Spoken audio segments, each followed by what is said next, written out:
Bonjour tous. Dans cette vidéo, nous allons voir deux résultats importants en analyse complexe qui sont le principe de prolongement analytique et le principe des zéros isolés.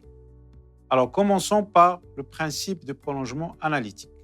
Principe du prolongement analytique, soit oméga un ouvert connexe par arc de C, f et g deux fonctions holomorphes sur oméga.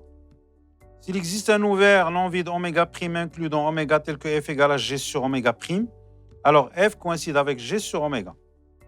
Ça veut dire si on a deux fonctions f et g qui sont holomorphes sur oméga, qui coïncident sur un ouvert oméga prime inclus dans oméga, alors ils vont coïncider sur le oméga tout entier. La démonstration de ce résultat est admise dans le programme. Comme corollaire important, soit oméga un ouvert connexe par arc de C, Z0 appartenant à oméga et F, une fonction holomorphe sur oméga, alors les assertions suivantes sont équivalentes. F est nul sur oméga, quel que soit n dans n, la dérivée énième de F en Z0 est nulle. Voici la démonstration de ce résultat. Commençons par le sens direct. Alors le sens direct est trivial parce que si F égale à 0 sur oméga, alors bien sûr on aura quel que soit n, dans n, la dérivée énième en Z0 va être 0. Pour le sens inverse, soit Z0 est un élément de oméga tel que quel que soit n, f énième de Z0 égale à 0. Comme f est analytique, alors il va exister un grand R strictement positif tel que quel que soit Z dans le disque de centre Z0 de rayon R, le disque ouvert, f de Z va s'écrire comme la somme de la série entière, sigma n allant de 0 à l'infini, de f énième de Z0 sur factoriel n fois Z moins Z0 puissance n. Et comme on a supposé que les dérivés énièmes sont tous nuls, donc ça va être un 0, et donc f de Z va être nul sur le disque dz0R. Or, f est nul sur le disque z0R, et par le principe du prolongement analytique, f va être nul aussi sur oméga parce que oméga est un ouvert connexe par arc. À présent, on va voir le principe des zéros isolés. Soit oméga un ouvert connexe par arc et f une fonction holomorphe sur oméga non identiquement nulle sur oméga, et z0 un élément de oméga tel que f de z0 égale à 0, c'est-à-dire un 0 de f, alors il va exister R strictement positif tel que quel que soit z dans le disque z0R moins z0, f de z différent de 0. On dit que les zéros de z sont tous isolés. Donc, z0 est un 0 de la fonction, c'est-à-dire on a f de z0 égale à 0. Alors, le principe des zéros isolés nous dit l'existence d'un petit r strictement positif, tel que dans le disque de centre z0 et de rayon petit r, le z0 est l'unique 0 de la fonction. C'est-à-dire il n'y a pas d'autre z ici où la fonction s'annule. C'est pourquoi on dit que les zéros sont isolés. Voici la démonstration de ce résultat. F non identiquement nul et f de z0 égale à 0. Donc, d'après le corollaire précédent, il existe au moins un n dans n étoile tel que f énième de z0 différent de 0. Parce que sinon, si on avait quel que soit n, f énième de z0 égale à 0, le corollaire nous dit que f va être nul sur oméga, ce qui n'est pas vrai parce que f est supposé non identiquement nul. Soit alors petit m, le minimum des n dans n tel que f énième de z0 différent de 0. Comme f est analytique, il existe un R strictement positif tel que quel que soit Z dans dz0 grand R, f de Z s'écrit la somme n allant de 0 à l'infini de f énième de Z0 sur n factoriel, Z moins Z0 puissance n, qui est égal à la somme n allant de m à l'infini de f énième de Z0 sur n factoriel, Z moins Z0 puissance n, car les dérivés KIM en Z0 sur nul, si K entre 0 et m moins 1.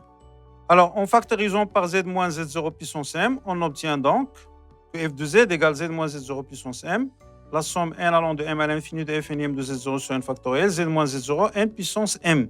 On va appeler cette fonction g de z. G étant continu en z0, parce que c'est la somme d'une série entière, et g de z0, c'est f m de z0 sur m factoriel, est différent de 0, parce qu'on a supposé que m, c'est le minimum de n, tel que f m de 0, est différent de 0. Alors, il va exister un petit r appartenant à 0 grand R, tel que quel que soit z dans dz0R, g de z est différent de 0. Parce que la fonction g est continue en z0, et g de z0 est différent de 0. Donc, au voisinage, il va exister un voisinage ouvert de z0 dans lequel g est différent de 0. Donc, quel que soit z dans dz0r moins z0, f de z est différent de 0. D'où le résultat. Voici un exemple. On va déterminer les zéros de la fonction qui à z donne 1 moins exponentielle z et on va vérifier qu'ils sont isolés. Alors, en résolvant f de z égale à 0, on aura f de z égale à 0 équivalent exponentielle z égale à 1, équivalent qu'il va exister k dans z, tel que z est exponentielle égale exponentielle de i k pi. Donc, si on représente les zéros de cette fonction, ce sont exactement les points en bleu ici. Donc, vous avez 0, vous avez 2 i pi, vous avez 4 i pi, etc. Moins 2 i pi, moins 4 i pi, qui sont bien des points isolés parce qu'on peut toujours construire des boules centrées en ces points qui ne contient que ce point, que ce 0 de la fonction f.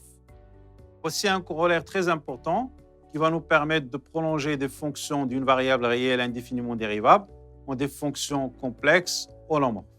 Alors, s'il existe un segment xy inclus dans oméga tel que x différent de y et f égale à g sur xy, alors f égale à g sur oméga, avec bien sûr f et g sont des fonctions holomorphes sur oméga et oméga connexes par R.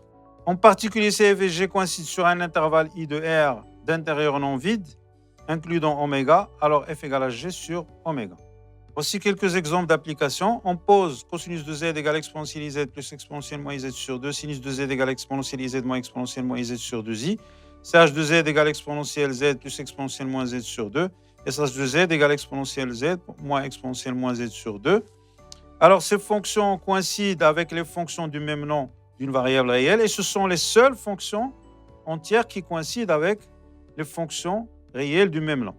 On a aussi, quel que soit z dans c, sinus carré de z plus cosinus carré de z égale à 1.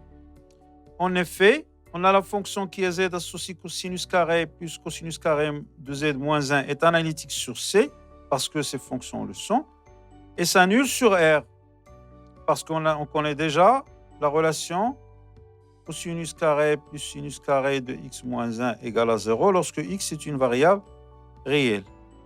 Donc, on aura bien sûr l'égalité de la relation qui va être aussi vérifiée sur C, c'est-à-dire on aura quel que soit Z dans C, sinus carré de Z plus cosinus carré de Z égale à 1.